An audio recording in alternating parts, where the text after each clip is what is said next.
j'ai un bouton qui est bleu, qui est ici, et j'ai un champ de texte qui est ici. Maintenant, si je clique sur le bouton, dans mon champ de texte, il y a marqué Training Avenue. En fait, en cliquant, je lui ai demandé d'écrire Training Avenue. On va voir comment on peut réaliser cet effet-là sur Flash. On peut fermer. Ici, j'ai juste ma charte graphique qui est sur mon calque ici. Et ici, j'ai un nouveau calque qu'on va renommer par exemple texte.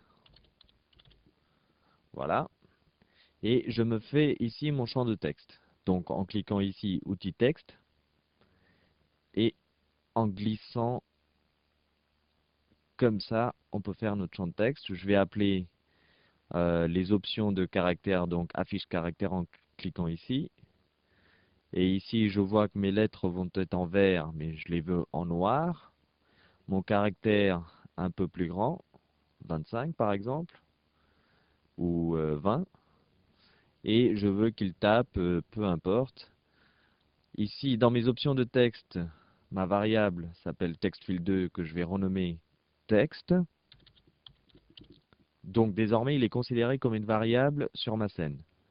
Maintenant, je vais pouvoir rajouter mon bouton qui est sur ma bibliothèque en cliquant ici, affiche bibliothèque, et je glisse et je dépose mon bouton. Je peux fermer ma bibliothèque et j'appelle mes actions en cliquant ici, affiche action. Alors maintenant, je veux que quand je clique sur le bouton, je veux qu'il m'affiche ce que je veux.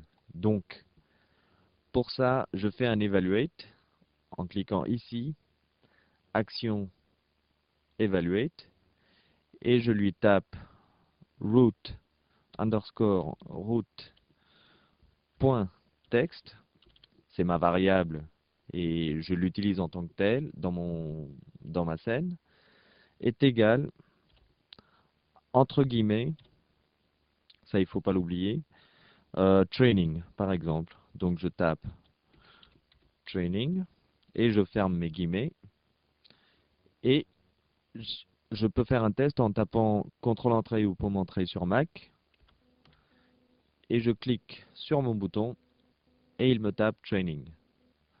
Je peux fermer. Maintenant, je peux lui faire effectuer des calculs aussi, par exemple.